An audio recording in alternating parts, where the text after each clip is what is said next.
अस्सलाम वालेकुम। अच्छा जी, अब जो हम स्टार्ट करें वो है लोअर लिम्ब के फ्रैक्चर्स, ठीक है? इसमें जो है हमारे पास सबसे पहले क्या है, फ्रैक्चर ऑफ पेल्विस, ठीक है? इसमें हमारे पास 2 तरह से क्लासिफिकेशन है, एक बर्गीस क्लासिफिकेशन, दूसरी हमारे पास क्या है, एओ क्लासिफिकेशन। ये basically Young Burgess classification and second हमारे पास क्या है, एओ क्लासिफिकेशन। यंग बर्गीस में हमारे पास 2 तरह से बताया हुआ है कि या तो जो है मतलब ट्रांसवर्स फ्रैक्चर होगा जिसमें आपकी सिम्फिसिस इन्वॉल्व नहीं होगी, या फिर जो है एंटीरो पोस्टीरियर फ्रैक्चर होगा जिसमें आपके पास से सिम्फिसिस इन्वॉल्व होगी, ठीक है? या वर्टिकल और कंबाइंड शेयर होंगे। अच्छा, ये आपके पास पिक्चर है। इसमें आपके पास क्या है, लेटरल कंप्रेशन। लेटरल में उन्होंने फर्स्ट क्या टाइप बताइए कि जिसमें आपके पास सेकल कंप्रेशन और फ्रैक्चर सिर्फ और सिर्फ इंजरी या फ्रैक्चर आपके पास सिर्फ और सिर्फ एक साइड पेल्विस की होगी, ठीक है? उसके टाइप 2 में आपके पास क्या है कि उस इंजरी ने आपको क्या इन्वॉल्व कर लिया, अब आइलियक विंग का फ्रैक्चर हो गया, उसको इन्वॉल्व कर लिया। और थर्ड में आपके पास क्या है, बिल्कुल ओपन बुक फ्रैक्चर है कि सिम्फिसिस को छोड़ के किसी भी जगह कहीं भी फ्रैक्चर हो जाता है इसमें, ठीक है? अच्छा, मतलब दोनों साइड कॉन्ट्रालेटरल साइड इन्वॉल्व होती है, इसलिए ओपन बुक का है, ठीक है? फिर आपके पास है एंटीरो पोस्टीरियर। एंटीरो पोस्टीरियर में आपके पास क्या है, टाइप 1। इसमें हमारे पास क्या है, लेस देन 2.5 सेंटीमीटर का गैप आएगा, मोर देन 2.5 सेंटीमीटर का गैप विद लिगामेंट में थोड़ा सा आपके पास जो है लाइक डैमेज आएगा, लेकिन वो स्टिल इंटैक्ट रहेंगी, ठीक है? थर्ड वाले में आपके पास क्या है, मोर देन 2.5 है, बिल्कुल ही बाहर बाहर मतलब बहुत ज़्यादा आ गया गैप, और इसमें आपके पास क्या है, लिगामेंट भी टेयर कर गया और बिल्कुल जो सेक्रोइलियक जॉइंट है बिल्कुल ही डिस्टर्ब हो गया, ठीक है? अच्छा, देन आपके पास क्या है, वर्टिकल शेयर है। इसमें आपके पास क्या है, थ्रू एंड थ्रू डिस्प्लेसमेंट हो रही है सेक्रम की, आइलियक विंग की और आपके सेक्रोइलियक जॉइंट की, सबकी। और कंबाइंड में आपके पास कोई भी पैटर्न इनके साथ आ सकता है। बेसिकली आपके पास इसमें जो होता है लेटरल वाला होता है और वर्टिकल आता है, सही। देन आपके पास एओ क्लासिफिकेशन है। इसको आप में ऐसे डिवाइड किया है कि या तो वो स्टेबल होगा, इनमें आपके पास जो प्यूबिक रेमाए है या आइलिक विंग है उनके पास थोड़ा सा जो है माइनर एवर्जन आ जाती है, इस तरह से, इस तरह से, सही। अच्छा, इसी तरह आपके पास आते हैं टाइप बी फ्रैक्चर। उनका क्या है, वो आपके पास है अनस्टेबल फ्रैक्चर है लेकिन रोटेशनल है। अब उनमें रोटेशन कैसे होगी, या तो वो एक्सटर्नली रोटेट होंगे या फिर इंटरनली रोटेट होंगे। एक्सटर्नल रोटेशन, और इसमें आपके पास क्या शो हुई है, इंटरनल रोटेशन, जिसमें आपके पास लेटरल कंप्रेशन है, सही। लेटरली कंप्रेस हुए तो जाहिर सी बात है वो पार्ट इंटरनली रोटेट कर जाएगा, और अगर लेटरली ना हुए, जस्ट जो है क्या नाम है, ओपन ब्रुक फ्रैक्चर हुआ, तो उसमें आपके पास क्या होगा, एक्सटर्नल रोटेशन होगी, ठीक है? और B3 जिसमें आपके पास दोनों का कॉम्बो आ जाएगा, या तो लेटरल या फिर ओपन बुक फ्रैक्चर। अच्छा, देन आपके पास है टाइप सी, जिसमें आपके पास क्या है, वर्टिकल अनस्टेबल है। या तो यूनिलेटरल फ्रैक्चर होगा, एक साइड का होगा, या फिर जो है दोनों साइड का हो सकता है, और साथ साथ रोटेशन भी आ सकती है, ठीक है? अच्छा, क्लिनिकल फीचर क्या होंगे, वही लोकल पेन टेंडरनेस होगी आपके पास, and then sign of shock. क्यों? क्योंकि पेल्विस में आपके पास टोटल कितना ब्लड होता है, 1500 से 2000 ml, और अप्रोक्स ये भी कहते हैं कि 3 लीटर ब्लड होता है, ठीक है? तो इसकी वजह से क्या होता है कि आपको अगर वहाँ पे कोई अगर आपकी ब्लीडिंग हो गई तो शॉक हो सकता है, ठीक है? हाइपोवोलेमिक। इसके साथ साथ आपके पास आता है डेस्टोर साइन। डेस्टोर साइन क्या, आपकी जो इंग्वाइनल लिगामेंट है उसके ऊपर आपके पास क्या नजर आता है, हीमाटोमा, जैसे इस इमेज में इंग्वाइनल लिगामेंट के ऊपर। देन आपने वही करना है, रेडियोग्राफ करा लेना है, एंटीरो पोस्टीरियर व्यू, या फिर इनलेट से भी आप व्यू ले सकते हैं, या फिर आउटलेट से, ठीक है?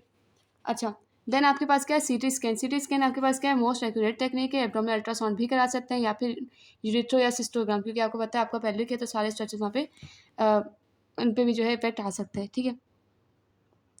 मैनेजमेंट में यही है कि हमने बात की थी स्टेबल या अनस्टेबल फ्रैक्चर्स हो सकते हैं। बाकी हमने टाइप्स बात करी, तो स्टेबल होगा तो आपने नॉन ऑपरेटिवली ट्रीट करना है, 4 to 6 वीक के लिए बेड रेस्ट वो कर देना रिकमेंड, ठीक है? यही अगर आपके पास जो है अनस्टेबल फ्रैक्चर, तो आपने उसको सब कुछ देखना है कि भाई ये तो नहीं ब्लीडिंग हुई थी तो हाइपोटेंशन कंट्रोल करनी है, कोई साथ कोई एक और इंजरी हुई है तो उसको देखना है, पहले का फ्रैक्चर है या उसके साथ साथ और कोई फ्रैक्चर तो उनको देखना है, या फिर स्टेबलाइज करना है उनको, ठीक है? फिर जो हमने जो क्लासिफिकेशन में बात की थी कि लेटरल कंप्रेशन हो सकती है, एंटीरियर पोस्टीरियर कंप्रेशन हो सकती है, या वर्टिकल शेयर।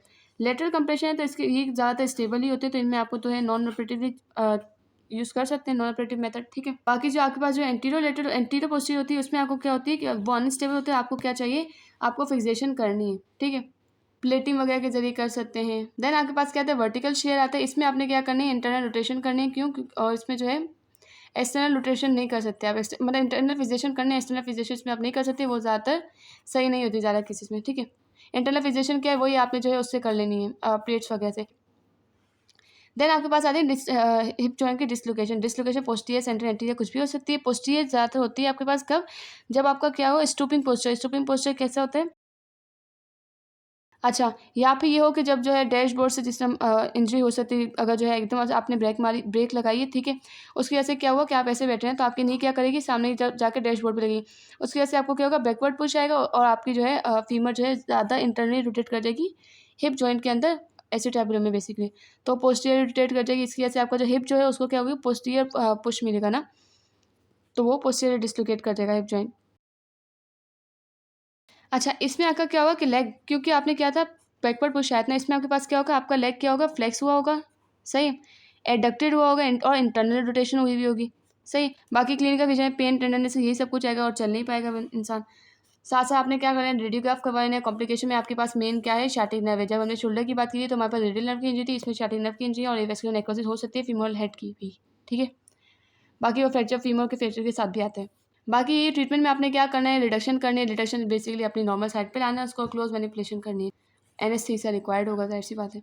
और रिडक्शन मेंटेन रहे उसके लिए आपने क्या करनी है, स्किन ट्रैक्शन कितने वीक के लिए, 3 to 6 वीक के लिए।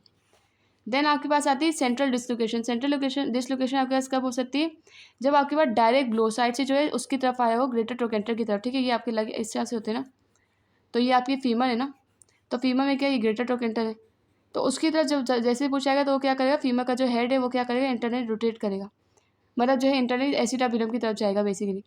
तो उसकी वजह से एसिटाबुलम का क्या हो सकता है, कम्यूटेड फ्रैक्चर हो सकता है, फीमोरल हेड जो है सेंट्रल डिसलोकेट कर जाएगा, ठीक है। इसमें भी ट्रीटमेंट वही है कि आपने क्या कर लेना है, जो है रिडक्शन कर देनी है और साथ साथ ट्रैक्शन की। और एंटीरियर डिसलोकेशन आपके पास कैसे होगी, जब आपके पास जो है फीमर का हेड किस में चल जाएगा, जो आपके जो सामने की तरफ जो है ऑब्टूरेटर फोरामेन होते हैं उनमें आपका हेड चला जाएगा। और वो कब होगा, जब आपने जो है अपनी किस पोजीशन में होंगे आप, थाई जो है आपकी क्या होगी, फ्लेक्स होगी, एबडक्टेड होगी फ्लेक्शन की, देन आपने क्या की, एबडक्शन की, तो वो क्या होगा, हेड डाउनवर्ड की तरफ करेगा।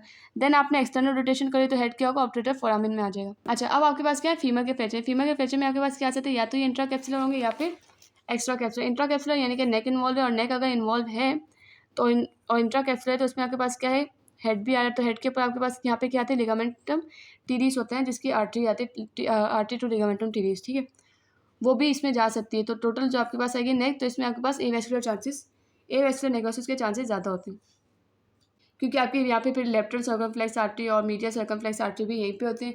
जब ब्लड सप्लाई दे रहे होते हैं तो वो भी डैमेज हो जाता है। देन आपके पास क्या है, अच्छा, तो नेक वाला जो है इसमें आपके पास क्या है, सब कैपिटल भी हो सकता है, ट्रांससर्वाइकल भी हो सकता है फ्रैक्चर, वही स्ट्रेस फ्रैक्चर होगा, इसमें आपके पास वही पेन वगैरह ये सारी चीज़ें आती हैं। अच्छा, इसकी क्लासिफिकेशन क्या है, इसको हम कहते हैं गार्डन क्लासिफिकेशन, ठीक है। अगर आपकी जो है नेक जो है इनकम्प्लीट नेक फ्रैक्चर हुई है तो उसे आप क्या बोलेंगे, ग्रेड 1। कंप्लीट नेक बिल्कुल ही फ्रैक्चर होगी, बिल्कुल ही अलग होगी, तो उसको आप क्या बोलेंगे, ग्रेड 2। और अगर सिर्फ डिस्प्लेसमेंट हुई है मॉडरेट, तो उसे आप क्या बोलेंगे, ग्रेड 3। और 4 में क्या होगा, बिल्कुल कंप्लीट जो है आपका फीमोरल हेड जो है डिस्ट्रक्टेड हो जाएगा। अच्छा, इसके प्रीडिस्पोजिंग फैक्टर क्या है आपके पास, ये किस किस में कॉमन है, एल्डरली वीमेन और कौन सी, पोस्ट मीनोपॉजल और ऑस्टियोपोरोटिक। ऑस्टियोपोरोटिक हम ऑलरेडी बात कर चुके हैं, इसमें हमारे पास नई चीज़ क्या है, पोस्ट मीनोपॉजल वुमेन, ठीक है। खैर ऑस्टियोपोरोसिस उन्हीं में होती है, तो ऑस्टियोपोरोटिक वुमेन। बाकी यही है कि अगर ऑस्टियोपोरोटिक के साथ साथ उन्हें कोई फॉल हो गया तो जाहिर सी बात है उन्हें मजीद हो जाएगा। और यंग में क्या होगा, जब स्ट्रेस अप्लाई होगा, तो इसलिए हमने इसे क्या कहा था, स्ट्रेस फ्रैक्चर भी हो सकता है। अब ये डिस्प्लेस भी होगा या अनडिस्प्लेस होगा, ठीक है, मतलब इम्पेक्टेड होगा। डिस्प्लेस में क्या होता है, जाहिर सी बात है जब नेक और जो है हेड फ्रैक्चर हो गया तो अब तो जब जस्ट ये शार्प वगैरह रहेगी ना, तो वो क्या कर लेगी, एक्सटर्नल रोटेट कर जाएगी, सही। और एक्सटर्नल रोटेट करके साथ साथ क्या होगी, वहीं की तरफ गिर जाएगी, तो वो एडेक्टेड होगी ऑन द डिस्टल और प्रोक्सिमल फ्रेगमेंट, ठीक है। और विद लेग, और जाहिर सी बात लेग क्या कर जाएगा, शॉर्ट हो जाएगा। और बाकी इम्पैक्टेड फ्रैक्चर है तो उसमें तो जाहिर सी बात है कोई रोटेशन वगैरह नहीं हुई, तो शॉर्टनिंग वगैरह का भी चांसेस कम है। फिर आपके पास है क्लिनिकल फीचर। क्लिनिकल फीचर यही है कि अगर वो डिस्प्लेस हुआ है तो जाहिर सी बात है तब वो पेन टेंडरनेस करेगा, और साथ साथ क्या होगी, पेशेंट जो है अपना जो वो जो लेग है वो लिफ्ट नहीं कर पाएगा, जाहिर सी बात है। और इम्पैक्टेड फ्रैक्चर में क्या होगा, जस्ट आपके पास पेन और टेंडरनेस होगी। अच्छा, ट्रीटमेंट आपका किस चीज़ पे डिपेंड करता है कि या तो वो डिस्प्लेस है या इम्पैक्टेड है, ठीक है। साथ साथ किस पे डिपेंड करता है कि एज, अगर तो लेस देन 65 एज है तो आपने क्या करना है, क्लोज रिडक्शन करनी है कभी, या फिर ओपन कर सकते हैं, ठीक है ना, फॉलोड बाय इंटरनल रोटेशन, तो ORIF भी आप कर सकते हैं। और ओपन रिडक्शन इंटरनल फिक्सेशन किससे होती है, वही आपकी जो वो आ जाती है प्लेट्स वगैरह, तो ये इसमें आपके पास क्या होती है, 2 होल प्लेट्स होती हैं, ठीक है। और साथ साथ स्क्रू आप लगाए थे, ठीक है, प्लेट लगा दी और स्क्रू लगा दिया आपने, जैसे इसमें। और अगर ओल्डर पेशेंट है, ठीक है, और उनकी एज जो है अंडर 80 है, तो आप टोटल हिप रिप्लेसमेंट की तरफ जाएंगे। ओल्डर है तो टोटल हिप रिप्लेसमेंट में आपने जाना ही जाना है। ओल्डर हो, सीवियरिटी हो, तब आपने ये करना। ओल्डर है और अंडर 80 है तो आपने क्या करना है, हिप रिप्लेसमेंट। लेकिन अगर ओल्डर है और ओवर 80 है तो आपने क्या कर देना है, प्रोस्थेसिस का यूज़ करना है, यानी कि हेमिया आर्थ्रोप्लास्टी कर देनी है। और इम्पेक्टेड है तो इम्पेक्टेड में जैसे आपने ना इंटरनल फिक्सेशन करनी है, वही प्लेट्स वगैरह के जरिए। अब आपके पास है extra capsular fracture, that is trochanteric fracture. Trochanteric fracture में आपके पास क्या है, यानी कि जो आपकी नेक थी और उसकी बेस थी, ठीक है ना, उसको को छोड़ के बाकी जितना नीचे का पार्ट है उस सब पे, यानी ट्रोकेंट्रिक पार्ट और उससे जो 5 सेंटीमीटर डिस्टल पार्ट आता है जिसे आप सब ट्रोकेंट्रिक पार्ट कहते हैं, ये फ्रैक्चर वहाँ के हैं, ठीक है। ये भी किस में, एल्डरली में और ऑस्टियोपोरोटिक ऑन फॉल हो जाए या फिर यंग हो जिन्हें जो है ट्रॉमा वगैरह हो या कोई स्ट्रेस वगैरह हो, ठीक है। डिस्प्लेसमेंट इनकी क्या होगी, एक्सटर्नल रोटेशन हो जाएगी और लेग क्या कर जाएगा, शॉर्ट कर जाएगा। जाहिर सी बात, जब यहाँ पे फ्रैक्चर आया है तो लेग ने क्या कर जाना है, शॉर्ट ही कर जाना है। कॉम्प्लिकेशन में आपके पास क्या है, थ्रोम्बोएम्बोलिज्म और मेल यूनियन, ठीक है। इसमें भी अगर आपके पास यंग पेशेंट है तो कंजर्वेटिव हो सकता है, लेकिन अगर आपके पास जो है एल्डरली है तो आपने क्या कर देना है, इंटरनल फिक्सेशन करनी है विद डायनामिक हिप स्क्रू, और वही प्लेट्स वगैरह के जरिए आप करेंगे बेसिकली। देन आपके पास आता है फीमर की शाफ्ट के फ्रैक्चर। फीमर शाफ्ट में फ्रैक्चर में क्या है आपके पास, या तो ये अपर थर्ड में होंगे या ये मिडल थर्ड में होंगे। अच्छा, फीमर शाफ्ट के फ्रैक्चर में क्या है कि इसलिए आपको कब होते हैं, तब जब सीवियर वायलेंस, और इसमें आपका कितना ब्लड लॉस होता है, 1000 to 1500 ml ब्लड लॉस हो जाता है, ठीक है। अच्छा, अपर थर्ड में क्या होगा कि आपका जो प्रॉक्सिमल फ्रेगमेंट है वो क्या कर जाएगा, क्योंकि इलियोस्वास वहाँ मसल है वो उसको क्या करवा लेगा, फ्लेक्स करवा लेगा, ठीक है। अपर थर्ड फ्रेगमेंट क्या कर जाएगा, फ्लेक्स कर जाएगा और एबडक्टेड हो जाएगा, मतलब थोड़ा सा बाहर की तरफ हो जाएगा, क्योंकि ग्लूटेस मसल है वहाँ पे एबडक्शन करवा देंगे और एक्सटर्नली रोटेटेड। जबकि डिस्टल फ्रेगमेंट है वो क्या कर जाएगा, एडक्शन हो जाएगी डिस्टल फ्रेगमेंट की बाय द एडक्टर, और क्या और हैमस्ट्रिंग वगैरह के जरिए, और क्या कर जाएगा, इवर्टेड हो जाएगा, ठीक है। और जबकि अगर आपके पास जो है मिडल या लोअर थर्ड में आपके पास फ्रैक्चर हो है तो क्या होगी, एंगुलेशन होगी बैकवर्ड, सही। बाकी क्लिनिकल फीचर आपके पास वही है, लोकल पेन, टेंडरनेस और स्वेलिंग वगैरह होगी वहाँ भी। इनमें ट्रीटमेंट में आपने क्या करना है, ट्रीटमेंट अगर लेस देन 2 ईयर है तो आपने क्या करना है, just gallows traction. Gallows traction कैसी होती है ये देखें, ठीक है। लेकिन अगर जो है चिल्ड्रन और अडोलसेंट है बिफोर द एपिफिसिस क्लोजर, तो उनमें क्या करते हैं आप, ट्रैक्शन और काउंटर ट्रैक्शन, यानी एक तरह से इधर से फोर्स सप्लाई होती है, एक इधर से, जैसे इसमें ये देखिए। दो हमारे पास मेथड है, हैमिल्टन रजन डायनामिक या फिर थॉमस स्प्लिन, ये दोनों ये। अच्छा, अडल्ट में आपने क्या करना है, ट्रैक्शन करनी है for fracture of mid shaft. अच्छा, अडल्ट में आपने क्या करना है, ट्रैक्शन करनी है, ठीक है। 12 to 6 वीक के लिए आपने ट्रैक्शन अप्लाई करनी है। इसमें एक्सटर्नल फिक्सेशन भी करनी है आपने, और जो है इंटरनल फिक्सेशन करनी है इंटरमेडुलरी नेल्स के जरिए, या फिर प्लेटिंग या स्क्रू वगैरह जो हम यूज़ करते हैं। अच्छा, लॉक इंटरमेडुलरी नेलिंग दो तरह से, यहाँ पे आपका इंटरमेडुलरी नेल है, ये लॉक या अनरिम हो सकती है या फिर रश नेलिंग होती है। अच्छा जी, अब आपके पास है फ्रैक्चर पटेला के, ठीक है। पटेला के फ्रैक्चर आपके पास कैसे हो सकते हैं, ट्रांसवर्स हो सकते हैं, कम्यूटेड हो सकते हैं, वर्टिकल या ऑस्ट्रोकॉन्ड्रल, ठीक है। बेसिकली इस टाइप के। ऑस्टियोकॉन्ड्रल आपके पास क्या है, जब आपके पास पार्ट ऑफ कार्टिलेज भी साथ ही अटैच हो, जिस तरह अगर पटेला की कहीं से डिस्प्लेसमेंट हुई, ठीक है, उसके साथ जो आर्टिकुलर कार्टिलेज था वो भी उसके साथ ही आ गया। तो जब ऑस्टियो यानी बोन पटेला और कॉन्ड्रल यानी कि वो कार्टिलेज का आ जाए। बाकी वर्टिकल होगा, अपर लोअर पोल में हो सकता है, लोअर पोल का है, अपर पोल में हो सकता है, ट्रांसवर्स हो सकते हैं, या फिर ये जो ये है क्या नाम है, यहाँ पे कम्यूटेड हो सकते हैं। अच्छा, ट्रांसवर्स फ्रैक्चर कब होगा, जब आपका जैसे ये पटेला है, ठीक है, इसमें आपके पास क्या है, यहाँ पे समझो वो लगा है ना क्वाड्रिसेप का टेंडन, तो जैसे ही फोर्स फ्लेक्शन की किसी ने, ठीक है, उसकी वजह से क्या हुआ, क्वाड्रिसेप के टेंडन के साथ ही ये जो है पार्ट ऊपर चला गया, तो इससे आपने क्या कहा, ट्रांसवर्स फ्रैक्चर। अमूमन यही होता है कि ये जो जो पार्ट है एक साथ लाइक जो है टूटते नहीं, ब्रेक नहीं होते, ठीक है। लेकिन अगर जो है बहुत ज़्यादा वो हो जाए, बहुत ज़्यादा फोर्स आया तो उसकी वजह से क्या होगा, क्वाड्रिसेप इस पार्ट को ऊपर ले जाएगा, बाकी पार्ट नीचे रह जाएगा, उसकी वजह से यहाँ पे बीच में क्या आ जाएगा, गैप आ जाएगा, ठीक है। क्लिनिकल फीचर इसी तरह से होंगे कि डिस्प्लेस हुआ है या नहीं हुआ है, नहीं हुआ है तो यानी कि सिर्फ टेंडरनेस है और एक्टिव एक्सटेंशन आप फिर भी नी की कर सकते हैं, लेकिन दर्द होगा। अगर डिस्प्लेस हो गया तब तो एक्टिव एक्सटेंशन आप कर ही नहीं सकते, सही। नी को आप जो एक्सटेंड करेंगे ही, जाहिर सी बात है। अच्छा, फिर आपने क्या कर लेना है, रेडियोग्राफ करवाना है, और ट्रीटमेंट भी आपने फिर डिस्प्लेसमेंट एंड डिस्प्लेसमेंट के हिसाब से ही करना है। अगर अनडिस्प्लेस था तो आपने क्या किया, जस्ट प्लास्टर कर दिया, उस एरिया को इमोबिलाइज कर दिया 6 वीक के लिए। लेकिन अगर वो डिस्प्लेस था तब आपने क्या करना है, 2 पैरेलल वायर लेने। बेसिकली यहाँ पे आप क्या करते हैं, जो है एट की शेप में जो है आप जो है वायर लगाते हैं, ठीक है ना।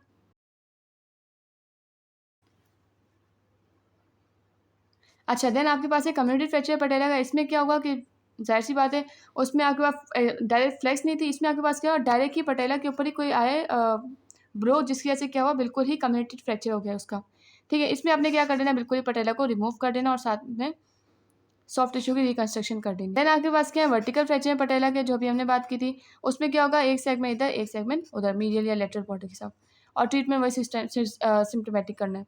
देन ऑस्टियोकॉन्ड्रिल की हम बात कर चुके हैं, जिसमें कार्टिलेजियस पार्ट भी साथ चला जाएगा, तो उसमें आपने क्या कर देना है, फ्रेगमेंट को रिमूव कर देना है। देन पटेला डिसलोकेट भी कर सकते हैं, जैसे भी वही है ना, जब आपकी पटेला डिसलोकेट होगी और साथ में कार्टिलेज जाएगा, और जस्ट पटेला जो है सिर्फ पटेला भी डिसलोकेट कर सकती है। और ये कब होगा, जब जिस तरह ये नी है तो उसमें मीडियल साइड की तरफ से कोई ब्लो आया, जिसकी वजह से क्या हुआ, मीडियल पटेलर जो रेटिनाकुलम था वो क्या कर गया, टूट गया।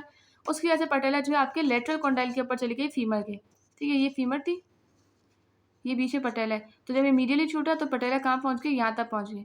ठीक है, ये तो था कि जब उसको ब्लो होगा या कोई ट्रॉमा वगैरह। ठीक है, अब कभी कभी ऐसा होता है कि बिल्कुल स्मॉल पटेला होती है या बहुत ज़्यादा हाई पटेला होती है, ठीक है, जो बिल्कुल ही लेटरल कॉन्डाइल तक हो, या अनयूजुअली लो पटेला होती है जो बिल्कुल लेटरल कॉन्डाइल के नीचे आई हुई हो बिल्कुल ही।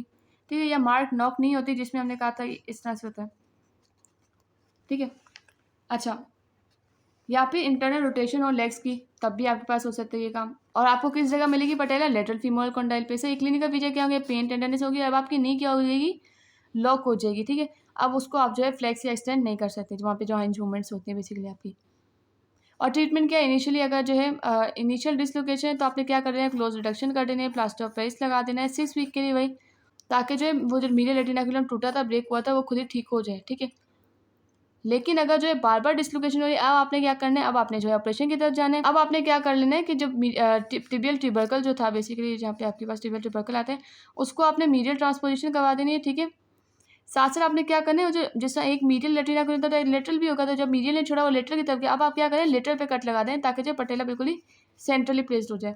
देन आपके पास है फ्रैक्चर अराउंड द नी। ठीक है, इसमें आपके पास वही है, जो आपका जो फीमर थी उसका जो लेटरल कॉन्डाइल था। ठीक है, यहाँ पे आपकी पटेला और ये तिबिया वगैरह तिबिया, तो लेटरल कॉन्डाइल था, तो उसके ऊपर जो है सुप्रा कॉन्डाइल फ्रैक्चर हो गया, या इंट्रा आर्टिकुलर टी या वाई शेप में फ्रैक्चर आ जाते हैं आपके पास। ठीक है, या फिर जो टिबियल प्लेट्यू का फ्रैक्चर हो या प्रॉक्सिमल टिबिया का, ये बेसिकली आपके पास क्या आ गया, लेग बोन्स के फ्रैक्चर्स में आ गए। प्रॉक्सिमल टिबिया का जब फ्रैक्चर होगा तो उसी में आपके पास आता है। प्रॉक्सिमल टिबिया के फ्रैक्चर में क्या है कि ये दो तरह से हो सकते हैं, आर्टिकुलर फ्रैक्चर आते हैं इसमें, ठीक है, या फिर नॉन आर्टिकुलर। आर्टिकुलर में आपके पास क्या होगा, जो उसकी जो आर्टिकुलर सर्फेसेज हैं बेसिकली टिबिया की, ये एमिनेंस और यहाँ पे जो आपके प्लेट्यू बने हुए थे। ठीक है, इसमें क्या है, लेटरल प्लेट्यू अगर चला गया, ठीक है, यहाँ पे जो है एक या दो जो है टिबिया के कॉन्डाइल जो बेसिकली यहाँ पे थे, उनका फ्रैक्चर हो सकता है। ये कैसे होता है, जब आपके पास डायरेक्ट ब्लो आए ऑन द लेटरल एस्पेक्ट। ठीक है, आप बाहर की तरफ से ब्लो आ रहे हैं, सही। पहले जब पटेला की डिसलोकेशन है तो आपको मीडियल ब्लो था, अब आपके पास क्या लेटरल ब्लो है। ठीक है, यहाँ पे कोई बंदा जो है बिल्कुल ही हाइट से गिरा हो, तो जिसकी वजह से उसके जो है दोनों टिबिया के कॉन्डाइल टूट गए, तब भी आपके पास क्या होता है, प्रॉक्सिमल टिबिया के फ्रैक्चर में आता है ये भी। ठीक है, इसमें भी यही होगा, या तो ये अनडिस्प्लेस होगा या डिस्प्लेस होगा। अनडिस्प्लेस में आपने जस्ट एक्टिव मोबिलाइजेशन करनी है, कंजर्वेटिव ट्रीटमेंट करना है, और डिस्प्लेस होगा तब आपने क्या करना है, ऑपरेशन और इंटरनल फिक्सेशन करनी है। और फिर आपके पास आता है नॉन आर्टिकुलर फ्रैक्चर। उसमें आपके पास क्या है, जो इंटरकॉन्डाइलर एमिनेंस होती है, जो आपके पास यहाँ पे कॉन्डाइल बने हैं, सी वो लेटर और मीडियल कॉन्डाइल जो आपके पास सी शेप होते हैं या मून शेप, उनके बीच में जो एमिनेंस आती है, वहाँ फ्रैक्चर हुआ, या फिर टिबिया की ट्यूबरोसिटी पे, जो सामने की तरफ टिबिया की ट्यूबरोसिटी हुई होती है। ठीक है, ये आपके पास क्या है, नॉन आर्टिकुलर। क्यों, क्योंकि ये वो जॉइंट बनाने तो हेल्प कर नहीं रहे। ठीक है, इनमें भी क्या है, या तो फॉल फ्रॉम हाइट हो या फिर direct blow over the tibial tuberosity. ठीक है, इनके ट्रीटमेंट में आपने क्या करना है कि अगर जो इंटरकॉन्डाइलर एमिनेंस का फ्रैक्चर है तो उसमें आपने क्या कर देना है, नी को फुली एक्सटेंड करना है, और क्या कर देना है, प्लास्टर कर देना है, साइलेंट प्लास्टर। ठीक है, और अगर जो है फ्रैक्चर जो है सिर्फ टिबिया की ट्यूबरोसिटी का है तो आपने क्या कर देना है, ORIF, जिसमें आप स्क्रू यूज़ कर सकते हैं, प्लेट्स वगैरह, इस सारी चीज़ें। ज़्यादातर इस साइड पे तो आपने स्क्रू यूज़ करने हैं। देन आपके पास क्या आते हैं, fracture of shaft of tibia या फिर फिबुला। ठीक है, इनकी शाफ्ट का फ्रैक्चर में हमारे पास क्या है, वही डायरेक्ट वॉयस होगा, RT हो सकता है ज़्यादातर। अच्छा, इनकी क्लासिफिकेशन में आपके पास जो है गस्टेलियो क्लासिफिकेशन आती है, जिसके 3 ग्रेड्स हैं आपके पास basically, depending on open type of fracture. क्योंकि हम इसमें जो आपके पास जो टिबिया है ना, वो क्या है, आपकी जो एंटीरियर शिन है, ये सबसे ज़्यादा एक्सपोज पार्ट है फॉर ओपन वोन। क्यों, क्योंकि इसमें ये क्या होता है, आपके पास बिल्कुल ही सब क्यूटेनियसली लाइक होता है, यहाँ तो मसल वगैरह तो होते नहीं है, इसलिए जो इस पर जब भी इंजरी होगी तो वो आपके पास होती है ओपन इंजरी। अच्छा जी, ये आपके पास क्या है, गस्टेलियो एंडरसन क्लासिफिकेशन। ये किस बेसिस पे की है, वही जो हमने बात की ओपन फ्रैक्चर की बेसिस पे। अगर लेस देन 1 सेंटीमीटर का कट लग रहा है स्किन में तो आपके पास क्या है, ग्रेड 1। मोर देन 1 सेंटीमीटर है, ठीक है, और हल्की सी बूंद जाने लगी तो वो आपके पास क्या, थोड़ी बहुत क्रश इंजरी टाइप का हुआ है तो आपके पास क्या है, ग्रेड 2। और अगर बहुत ज़्यादा क्रश इंजरी हुई है और बोन बिल्कुल एक्सपोज हो गई तो वो आपके पास क्या है, एक्सटेंसिव लेसरेशन वगैरह भी है, जिसमें वो आपके पास है ग्रेड 3 उसका ए। ठीक है, ग्रेड 3B में क्या है कि आपके पास जो है बिल्कुल पेरीओस्टियम भी हट गई है बोन की, और बोन जो है बिल्कुल समझो कम्युनिटी फ्रैक्चर टाइप हो गई, वो आपके पास ग्रेड 2 ग्रेड 3 का भी है। ग्रेड 3C में क्या है आपके पास, जब आप 3B और 3A दोनों को कंबाइन करें तो आपके पास क्या है, ग्रेड 3C। इसमें आपके पास क्या है, वही क्लिनिकल फीचर होंगे, पेन टेंडरनेस होगी, पर्सन जो है चल नहीं पाएगा, ठीक है। इसमें आपने क्या करवा लेना है, एक्सरे करवा लेना है, ठीक है। ट्रीटमेंट आप उसी हिसाब से करेंगे, ओपन फ्रैक्चर है और या फिर क्लोज है। ओपन है तो सबसे पहले जो है आपने क्या करना है, वोन को एक्सरसाइज करना है, ठीक है। फिर जो है आपने क्या करना है, एक्सटर्नल फिक्सेशन। अच्छा, फिर इसी तरह अगर जो है, अगर वो क्लोज फ्रैक्चर है तो क्लोज है और इतना ज़्यादा नहीं है तो आपने क्या कर लेना है, कंजर्वेटिव मैनेजमेंट करनी है, ठीक है, डिडक्शन वगैरह क्लोज मैनिपुलेशन के जरिए। और अगर जो है वो सर्जिकल ट्रीटमेंट की तरफ जा रहा है यानी कि उसमें, तो फिर आपने क्या करना है, ओपन रिडक्शन करनी है और इंटरनल फिक्सेशन ORI है, जिसमें आप नेल्स प्लेट वगैरह ये सब कुछ यूज़ करने हैं, जैसे यहाँ पे इंटरमेडिटरी नेल वगैरह यूज़ करना है, ठीक है। और एक्सटर्नल फिक्सेटर में यही है कि आपने जो है तब करना है जब आपके पास क्या हो, ओपन फ्रैक्चर हो, कंबाइंड डायबिसिस या मेटाफिक्स की इंजरी हो, ठीक है। और इसमें आपके पास डिफरेंट टाइप्स ऑफ फ्रेम आते हैं, मोनोलेटरल है, मल्टीप्लेन है या फिर सर्कुलर फ्रेम है, जिसको आप लिलीज़ारोफ कहते हैं। ये बेसिकली आपके पास क्या है, लिलीज़ारोफ है, जिसमें आपने क्या किया, एक्सटर्नल फिक्सेशन की। एक्सटर्नल फिक्सेशन मतलब क्या है, बाहर से आपने वो फिक्स करना है, ओपन अगर वुंड है तो उसको आपने सही कर देना है, उसको लाइक जो है आपने वुंड एक्सरसाइज वगैरह कर देना है और देन आपने एक्सटर्नली फिक्स कर देना है, ठीक है। तो अब यहाँ तक जो है हमारे लोअर लिम्ब के फ्रैक्चर्स भी कंप्लीट हो गए।